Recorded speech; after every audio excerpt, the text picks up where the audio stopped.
bonsoir à tous, bonsoir à toutes. Je suis ravi de vous retrouver pour cette vidéo. Je suis ravi de enfin prendre le temps de vous retrouver pour cette vidéo sur la tablette de l'Union. Sujet plutôt important dans la magie énochienne. On va voir pourquoi. Sachant que on est sur une magie énochienne moderne qui nous vient de la Golden Dawn,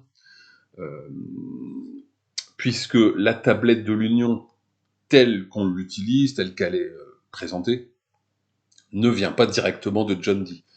Par contre, la tablette de l'Union est tirée de la grande table de la Terre, et notamment de la grande croix centrale, qui nous vient, elle, cette grande table, directement de John Dee. Néanmoins, ça reste un élément désormais fondamental en magie énochienne, parce que c'est la clé de la magie élémentale en énochien. Bon, on va voir pourquoi. On va parler de ça ensuite, on va faire un peu plus de détails. 2-3 petites choses avant de commencer. Bon, quelque chose de très rapide. Je suis pas sûr que ça soit très important, mais j'avais envie d'en parler. Alors, c'est lié à une vidéo que j'ai entendue récemment sur YouTube. Alors, je préfère être tout de suite très clair. J'adore ce que fait Fred McParty. Je respecte à fond. Les éditions Secheta Publications, dont il est le directeur, proposent des livres incroyables, tant dans la forme que le fond, c'est-à-dire souvent c'est des livres passionnants, ultra riches, rares, et dans la forme, c'est souvent des livres extrêmement beaux, la qualité du papier, des reliures, du tranche-fil, enfin voilà. J'adore ce que fait Fred McParty, voilà, autant être très clair, et j'aime beaucoup aussi l'entendre. Alors, on l'entend sur YouTube de temps en temps, sur la chaîne La Voix du Phénix, et généralement, c'est des émissions qui sont passionnantes, ultra riches. Voilà, j'aime beaucoup. Alors, néanmoins,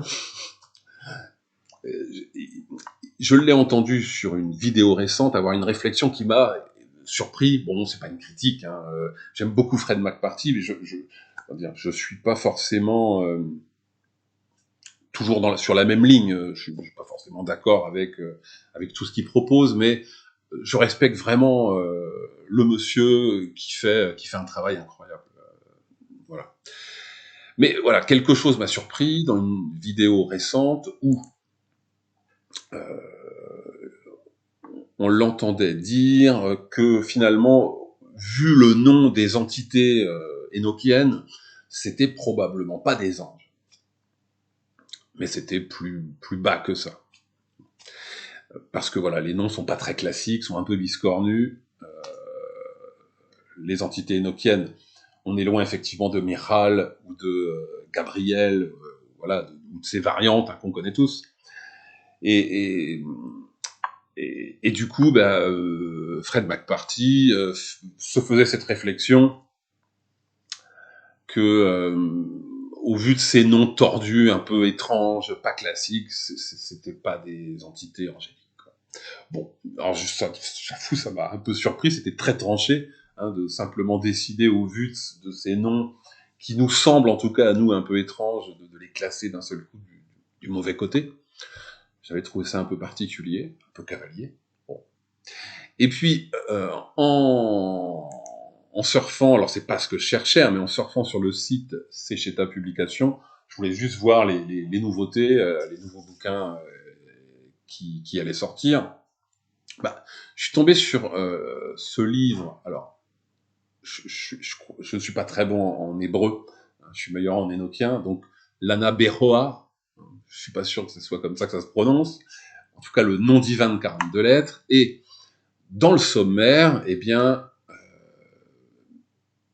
je me suis étonné en voyant des noms d'entités, d'anges, alors, on est en hébreu, on n'est pas en énochien là, mais qui, en l'occurrence, étaient quand même très similaires aux noms des entités énochiennes de la Grande Table, des anges, des gouverneurs. alors je vais forcément mal les prononcer, hein, mais Yasotsi, Bitaro, Tsatag, Yagali, PZQuei, etc., etc. Bref,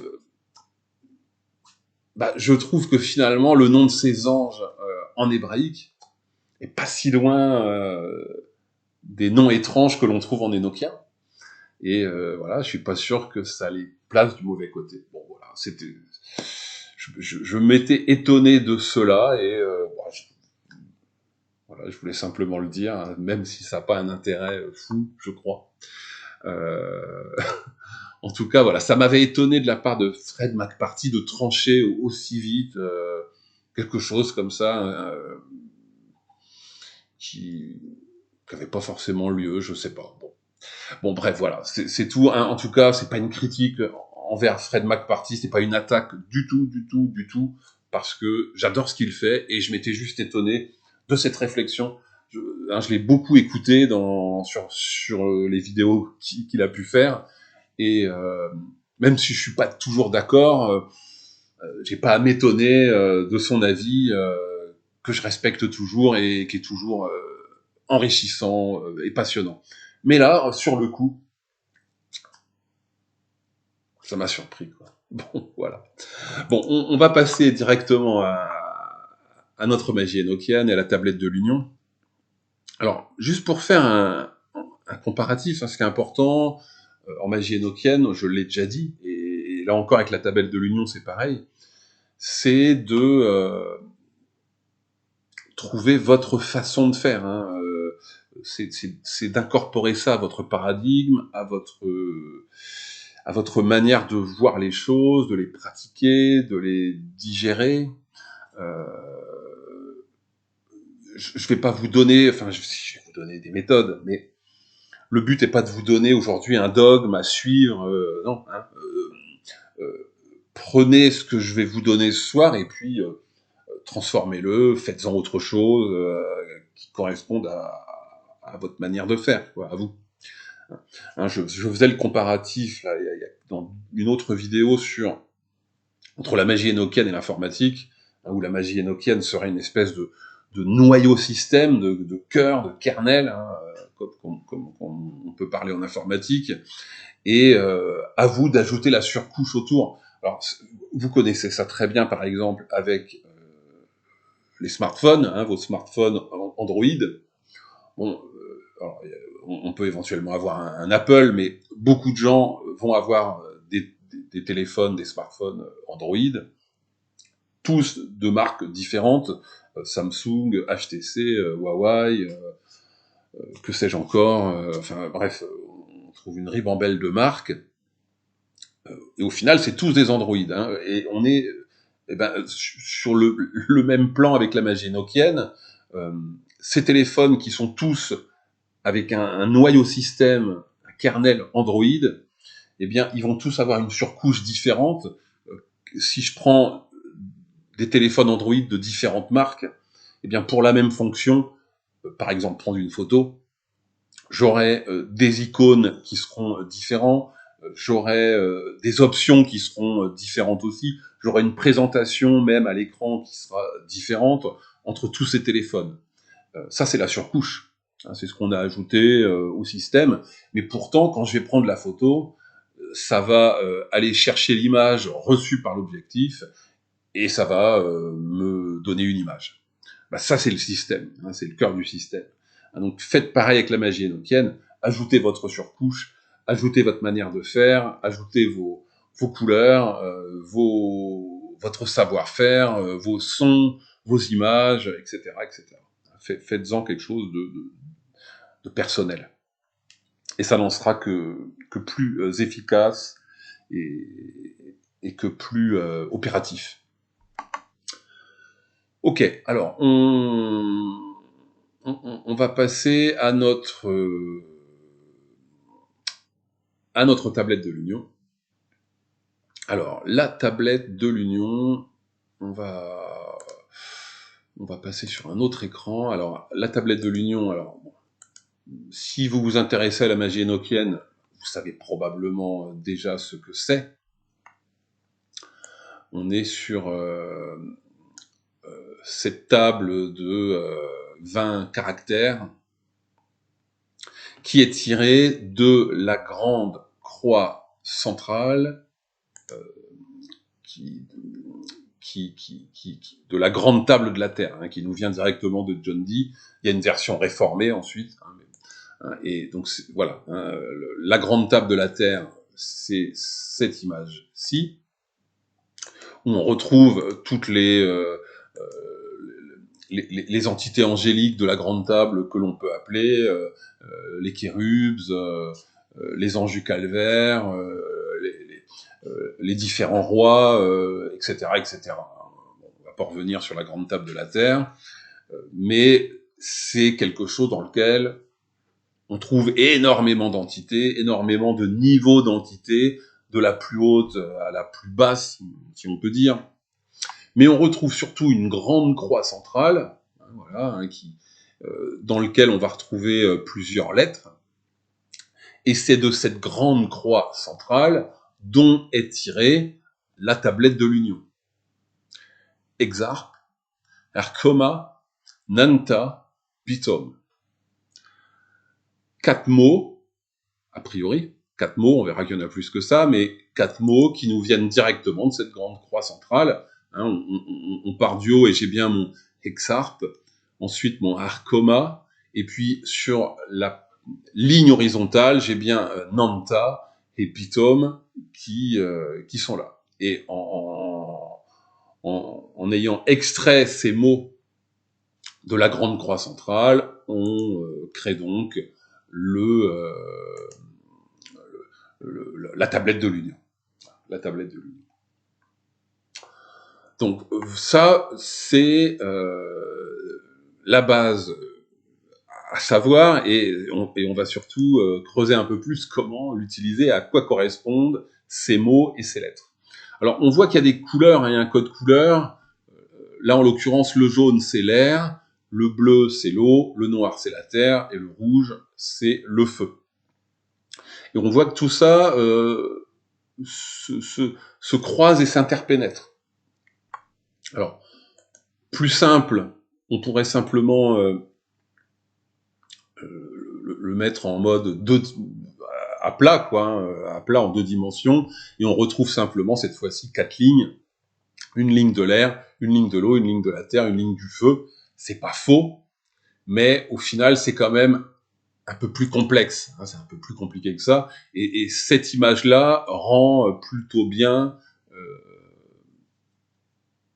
cette idée que veut apporter la tablette de l'Union. Exarp, on va retrouver cette fois-ci à la fois la ligne de l'air, mais la ligne de l'air, elle a à la fois pénétré en partie par l'eau, par la terre, par le feu. Et puis ça va être pareil pour chacune de ces lignes. Donc sur chacune des lignes, on va avoir l'élément pur, le feu du feu, et puis ensuite on aura l'eau du feu, la terre du feu, l'air du feu, etc. Et puis pareil pour chacun des éléments, on aura toutes ces subdivisions qui correspondent aux subdivisions qu'on retrouve sur la grande table. Hein, puisque si je prends par exemple le quart jaune ici sur cette grande table, le quart jaune qui est en haut à gauche, alors c'est le quart de l'air, mais après je peux le rediviser en 4 autres parties, où tout en haut à gauche, j'ai l'air de l'air, ensuite à sa droite, j'ai l'eau de l'air, le feu de l'air en bas, et puis ensuite la terre de l'air.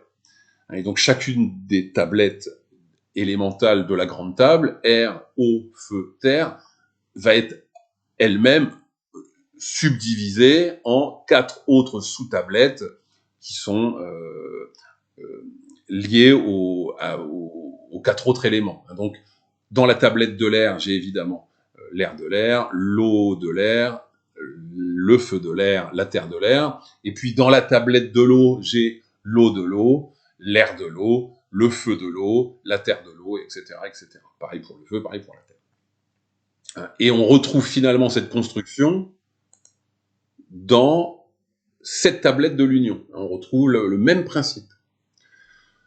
Alors une autre image, celle-ci est pas mal non plus. Alors, pour vous montrer, moi c'est un peu c'est un peu celle-là que j'utilise, hein, que je me suis bricolée. J'en ai fait plusieurs, mais je crois que celle-ci est celle que j'utilise le plus.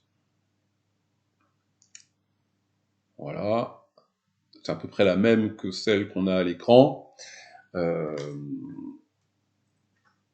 je vous conseille de la fabriquer, hein, ça vous donnera, comme d'habitude, hein, ça va marquer votre inconscient, ça va alimenter l'inconscient au niveau symbole, ça va vous permettre de comprendre ce principe des différents éléments qui se croisent, qui s'entrecroisent, etc. Évidemment, fabriquez-la.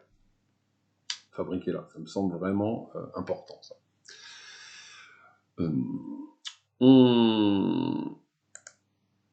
Alors, donc, rappel historique très bref, hein, comme je le disais, ça nous vient de la Golden Dawn. Crowley, entre autres, c'est eux qui vont extraire de la grande table de la Terre ce qui va donner la tablette de l'Union. Hein, mais tout comme eux étaient libres de le faire, vous êtes vous-même également libre d'apporter votre interprétation personnelle, votre compréhension de ce matériel issu de la grande table. Hein. Pas besoin de réclamer un titre de magicien, soyez-le, simplement, en incorporant ce que John Dee a proposé et en faisant quelque chose qui est propre à votre façon de faire, propre à votre spiritualité, à votre magie. Hein, alors, la tablette de l'Union va nous permettre, alors, grosso modo, deux choses. Hein. Alors, évidemment, on est en magie énochienne, c'est souvent ce qui est proposé de base. Et avec la grande table, c'est le cas. Soit je travaille sur une magie élémentale, magie des éléments, soit je travaille sur les Aïtirs, ou en tout cas la vision des mondes élémentaires, du scrying. Alors, on va voir que la tablette de l'Union peut être utilisée des deux manières, et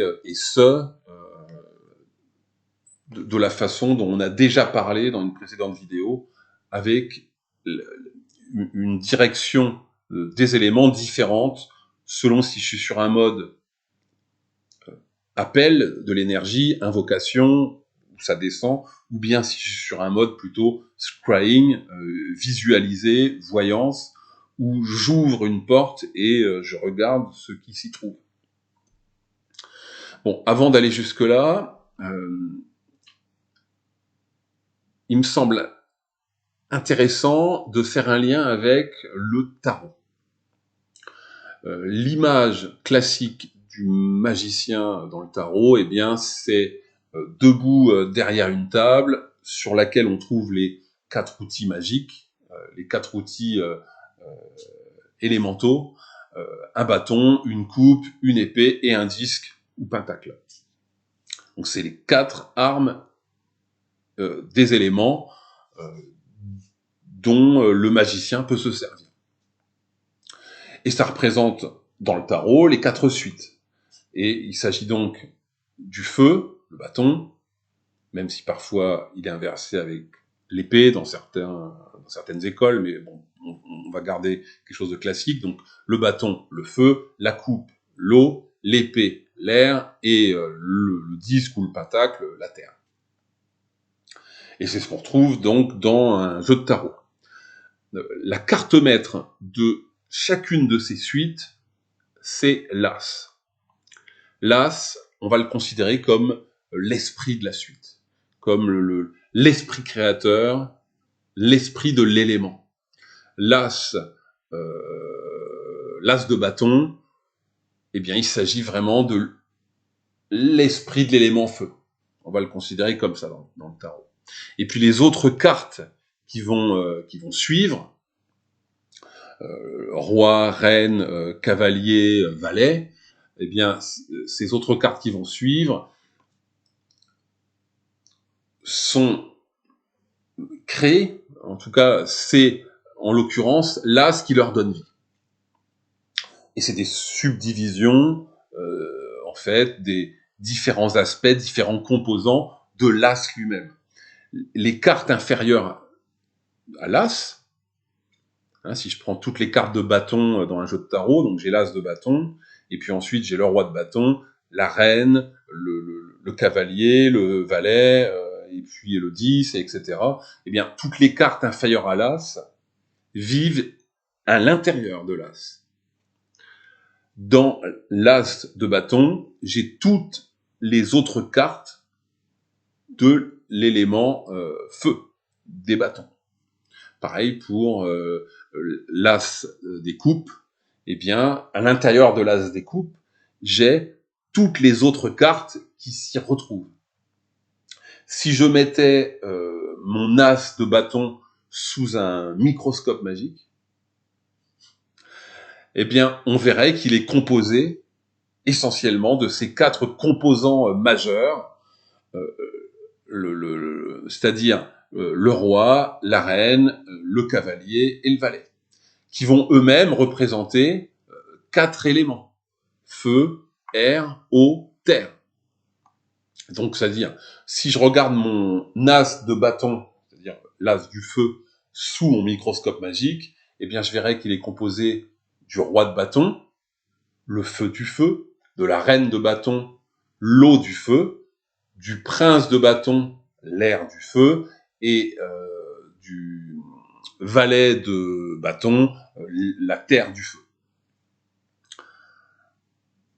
Et on retrouve la même chose dans notre tablette de l'Union. C'est le même principe.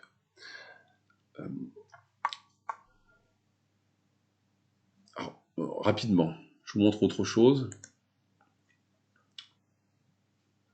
On va regarder juste ce tableau. Voilà.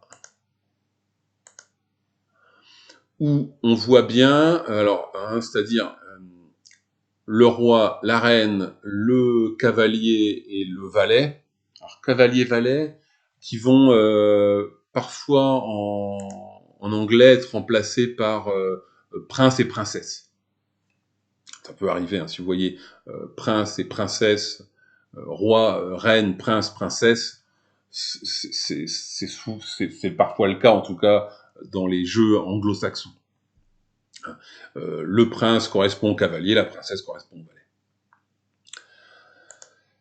Et donc, on retrouve ce principe de ces cartes élémentales qui sont contenues à l'intérieur de l'as. Donc, le roi de bâton, c'est bien le feu du feu, la reine de bâton, l'eau du feu, le cavalier de bâton, l'air du feu, et le valet de bâton, la terre du feu. Et puis ensuite, pareil avec les coupes, avec les épées et avec les pentacles.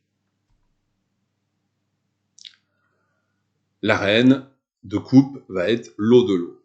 Le cavalier des épées va être l'air de l'air, et puis on a la terre de la terre pour le valet de pentacle.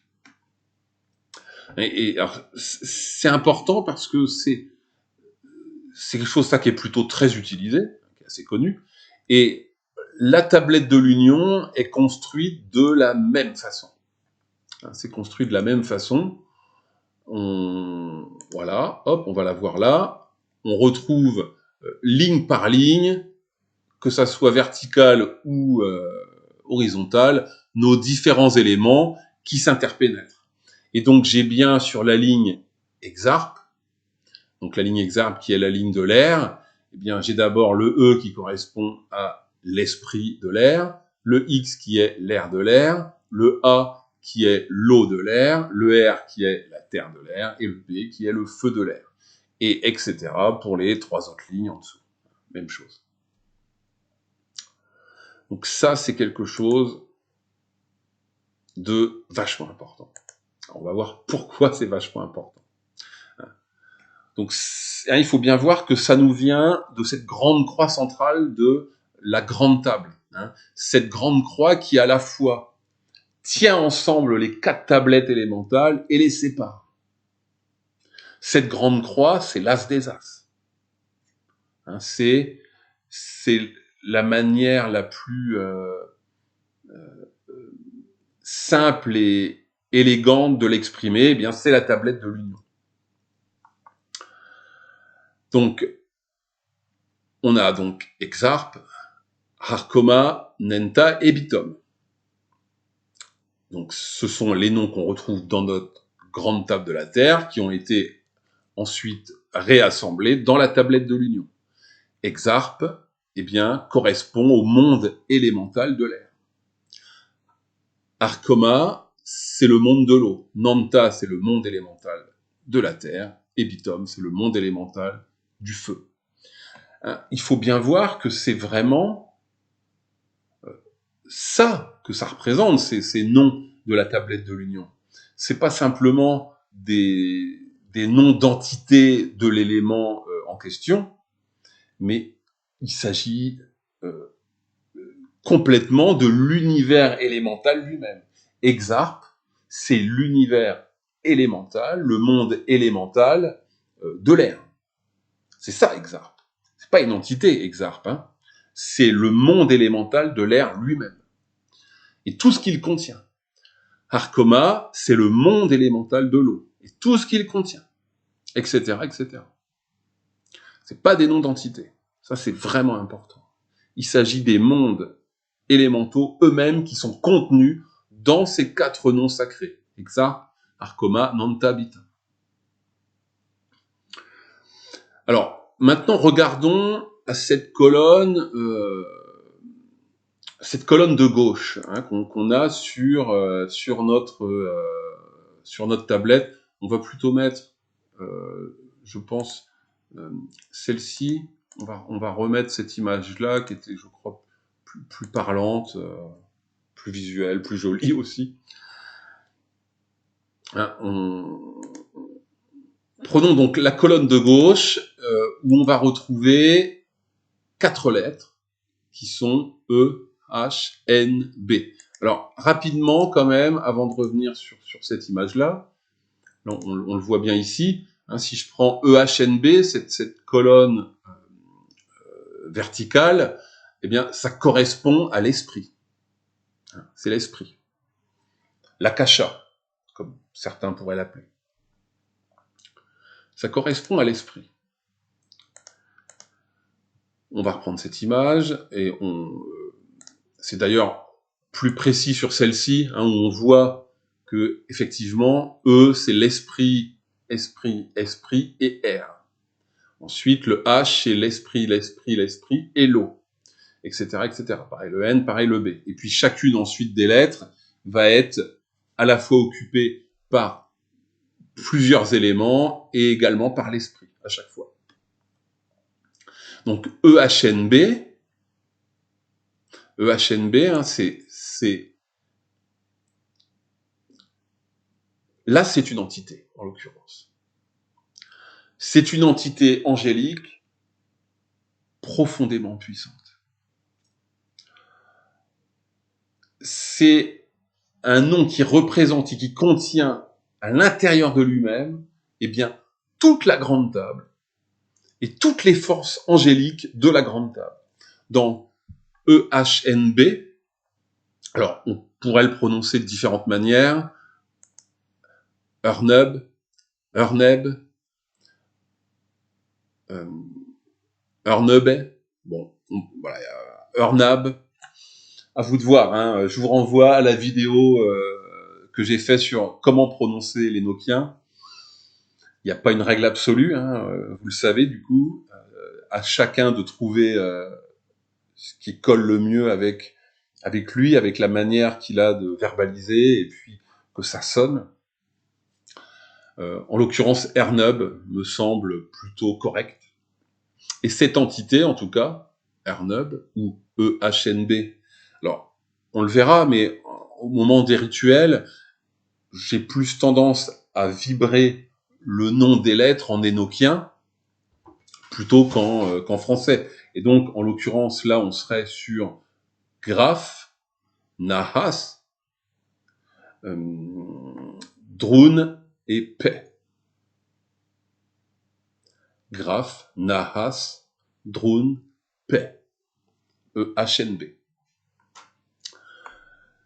Et donc, cette suite de lettres, là, représente une entité, en l'occurrence, hein, mais une entité extrêmement puissante, hein, qui contient en elle toute la grande table. Et tout ce que contient la grande table. Tous les anges de la grande table de la Terre sont contenus dans EHNB. E représente l'entièreté de la tablette de l'air, H représente la tablette de l'eau, N la tablette de la terre et B la tablette du feu. Quand je dis tablette, hein, je parle bien des tables de la grande table de la Terre. C'est-à-dire E, eh bien, contient tout ce qui est en jaune. H contient tout ce qui est en bleu. N contient tout ce qui est en noir et B contient tout ce qui est en rouge. Voilà, EHNB, ce que c'est.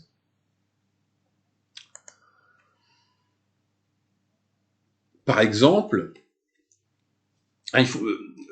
je pourrais mettre également, comme tout à l'heure, on a mis nos cartes de tarot sous un microscope magique, eh bien, je pourrais faire pareil avec EHNB. Si je mets E sous un microscope, eh bien, je vois les lettres X, A, R, P.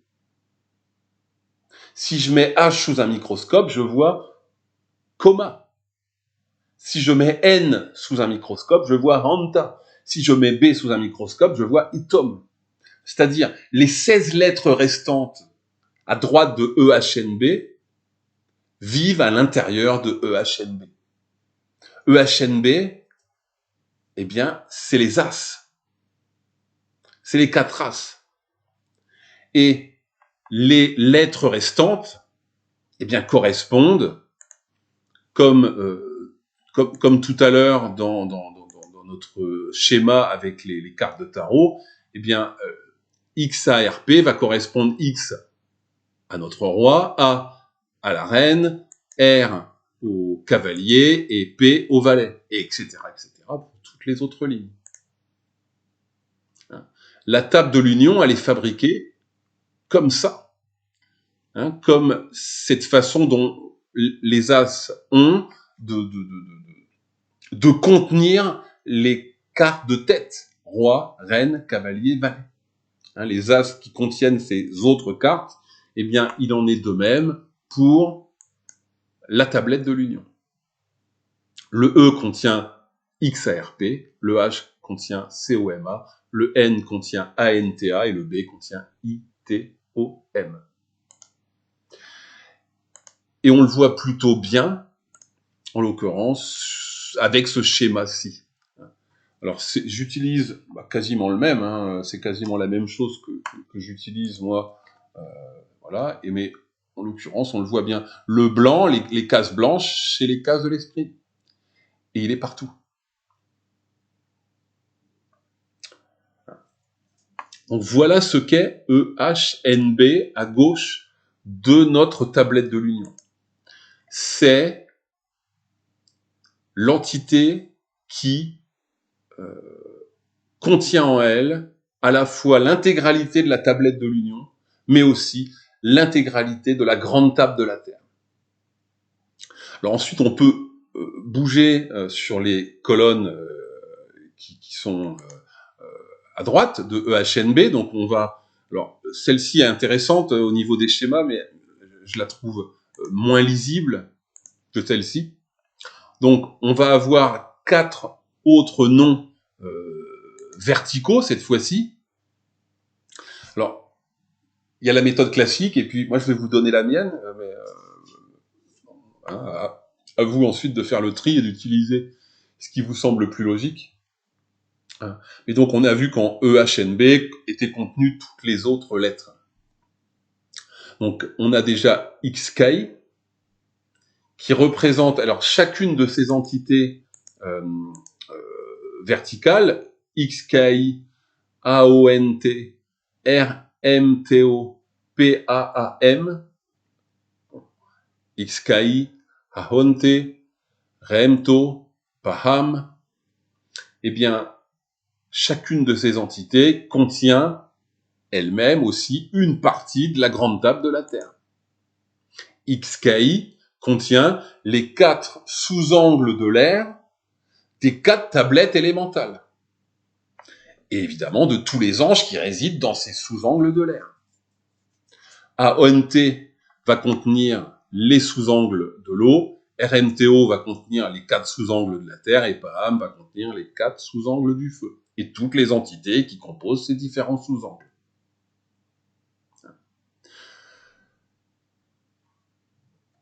Donc je pense que vous devez être en train, je pense, de réaliser tout l'intérêt et la puissance contenus dans la tablette de l'Union. Au lieu d'utiliser la grande table de la Terre et toute une quantité d'anges supérieurs les uns après les autres, avec un grand nombre d'appels et puis un rituel qui est plutôt long et qui peut être compliqué, eh bien on a la même chose dans la table de l'Union, mais d'une manière plus simple, plus claire. C'est-à-dire, on a la grande table de la Terre qui est plutôt encombrante, hein, effectivement. Et ben, la tablette de l'Union, ça serait une grande table, mais que je pourrais mettre dans ma petite pochette, dans mon portefeuille. Mais EHNB, lui, bah, c'est une tablette de l'Union que je peux mettre dans ma poche.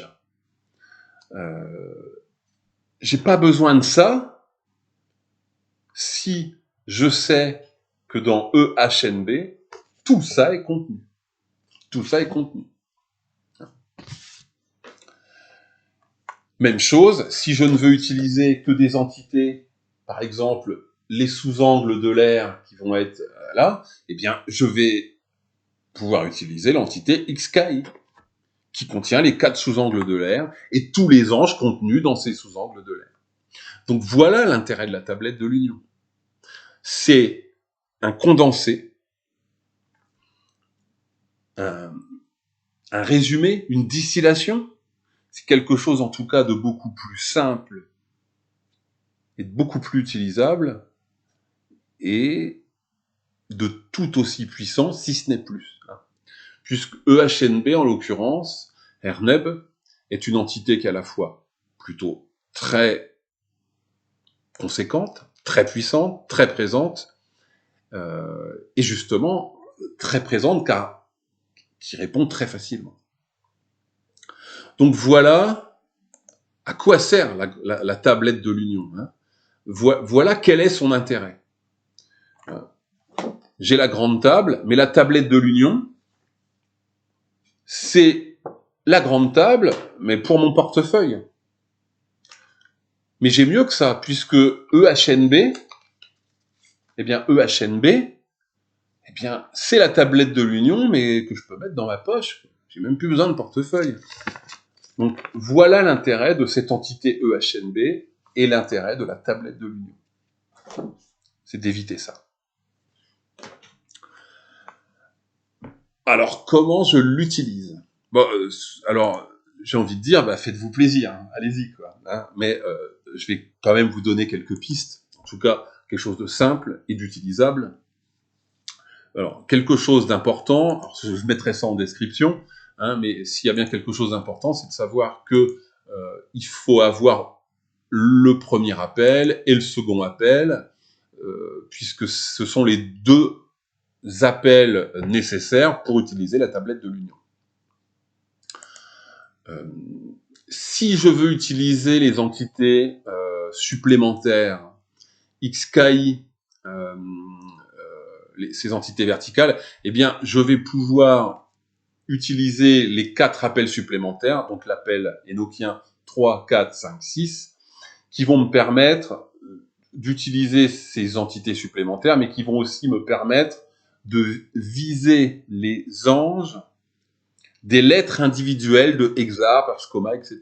Je vais pouvoir travailler lettre par lettre, par exemple.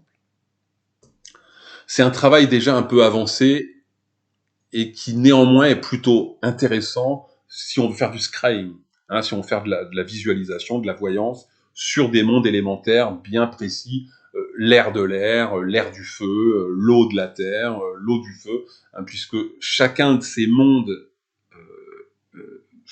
élémentaires et de ces sous-mondes élémentaires va apporter une connaissance, une initiation, des images différentes. Et si je veux faire du scrying, eh bien là il est intéressant, pourquoi pas, d'utiliser les appels 3, 4, 5, 6 avec la tablette de l'Union.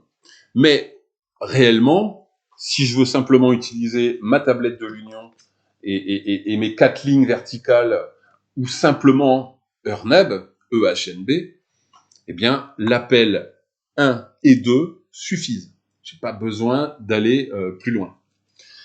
Et ça me donne une magie des éléments complète, hein, qui se suffit à elle-même. Alors, néanmoins, moi j'ai une petite différence que je veux apporter. J'ai tendance à lire les entités verticales d'une autre façon. Alors, la première, effectivement, je commence au niveau du X, Xkai. Par contre, la deuxième, je commence au niveau du O, ONTA. La troisième, je commence au niveau du T, TO, R, M. Et la dernière, je commence au niveau du M, MPAA. Hein, puisque finalement, ça me semble plus logique de commencer le nom de l'entité verticale par la lettre qui est purement son élément. Le M, c'est le feu du feu. Le T, c'est la terre de la terre. Le O, c'est l'eau de l'eau. Ça tombe bien. Et le X, c'est l'air de l'air. Donc j'aurais plus, moi, tendance à utiliser XKI, ONTA, Tormé et Mepaha, par exemple. À vous de voir ensuite ce que vous préférez utiliser. Classiquement, c'est XKI, AONT, RMTO et PHA. Mais je ne trouve pas ça logique, pour être très franc. Je ne vois pas pourquoi chaque entité aurait un nom qui commence par les lettres qui composent l'univers élémentaire de l'air. Ça ne me semble pas logique. Donc, il est plus évident d'utiliser le X, le O, le T et le M pour commencer le nom de ces entités. Hein, et puis de repasser ensuite au-dessus et de descendre. Bon, voilà. À vous de voir ensuite, je vous laisse choisir ce qui vous semble le plus adéquat. Alors, un détail qui a son importance quand même encore, ça j'en ai parlé dans une autre vidéo, mais on va en reparler là. Il s'agit de la manière dont je place mes éléments, donc finalement mes bougies, mais aussi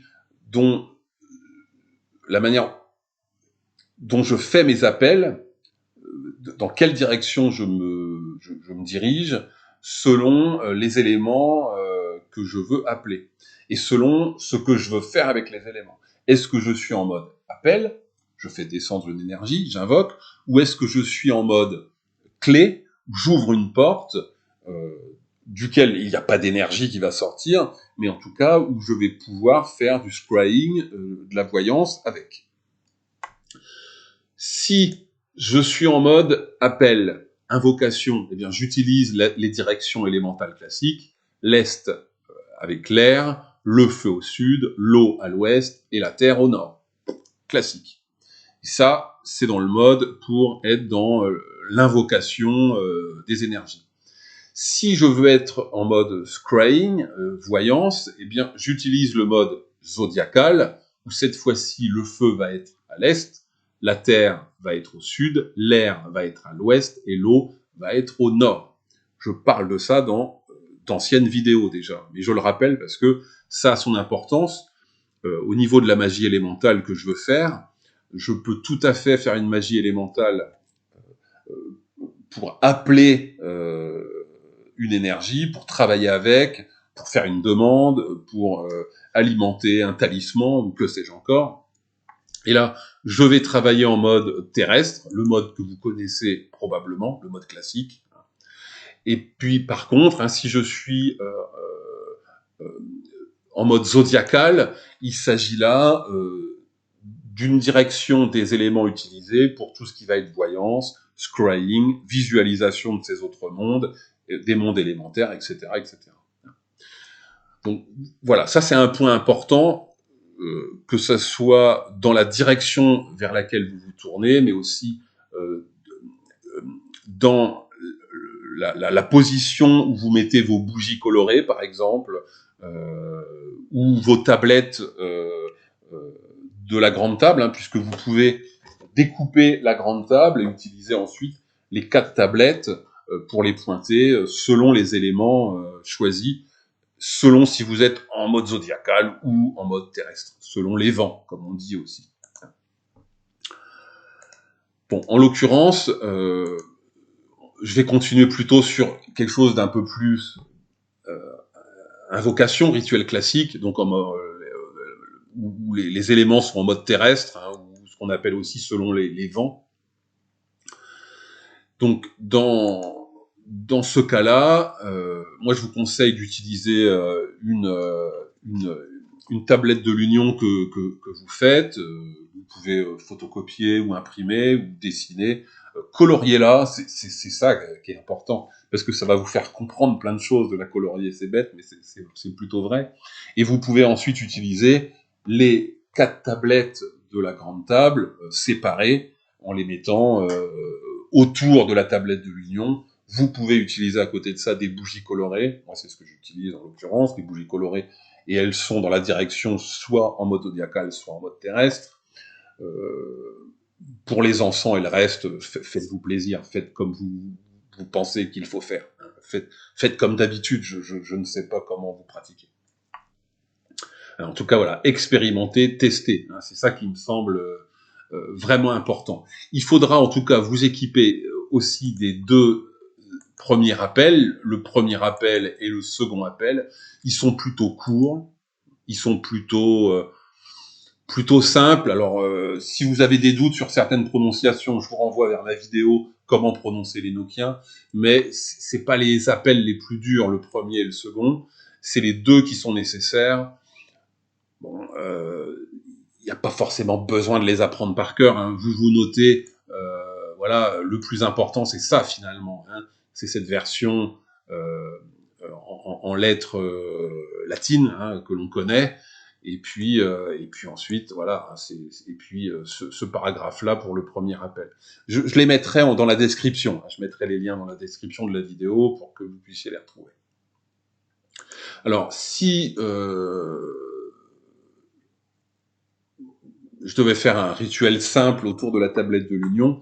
Alors, par exemple, ce que j'utiliserais, eh bien, ce serait quelque chose d'assez simple, comme commencer par la croix des éléments. Ça me semble nécessaire et intéressant dans une magie élémentale, surtout que la croix des éléments est plutôt très universelle. Ne la transformez pas avec des mots énochiens, utilisez-la telle qu'elle est normalement. Je vous renvoie aussi à une ancienne vidéo.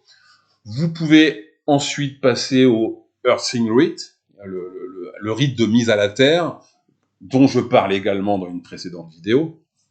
C'est un rite intéressant pour nettoyer l'environnement, pour créer un cercle, même si c'est pas forcément le plus nécessaire et fondamental avec les énergies énochiennes. Je l'ai déjà dit, tout le monde n'est pas d'accord, mais peu importe.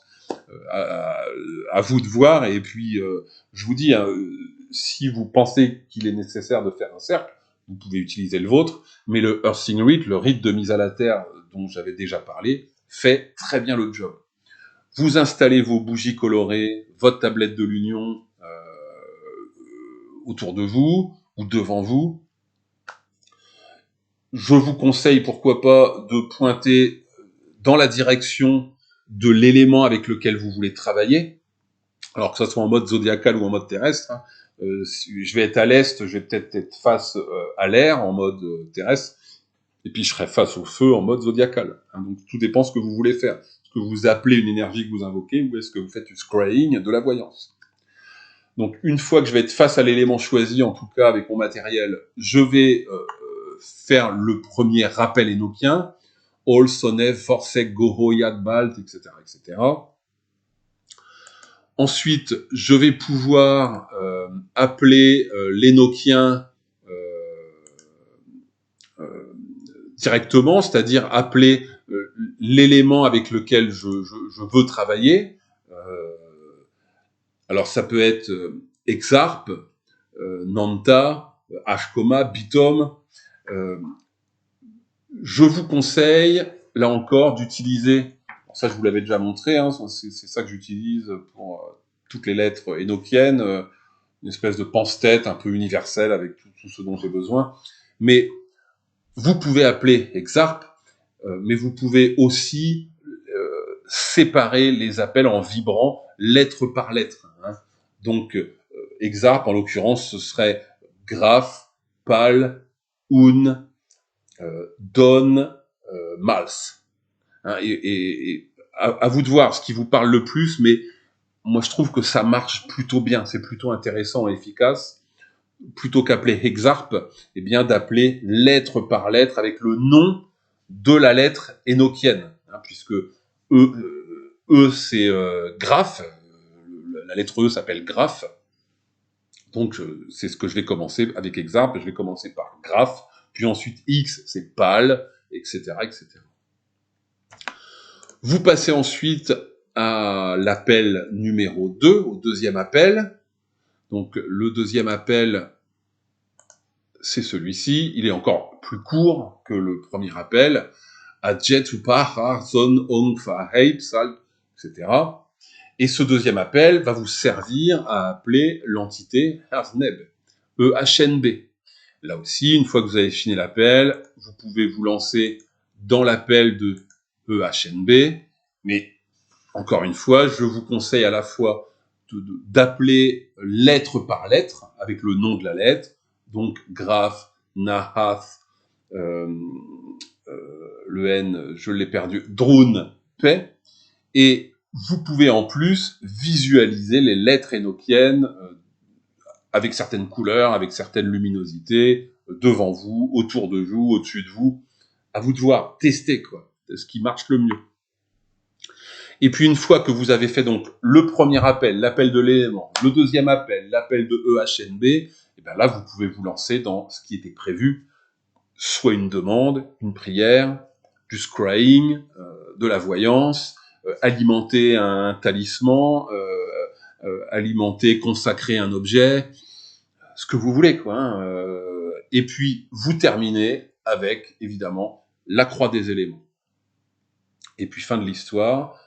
Vous avez réalisé un rituel élémental qui se tient complètement, qui est complet, qui est très puissant.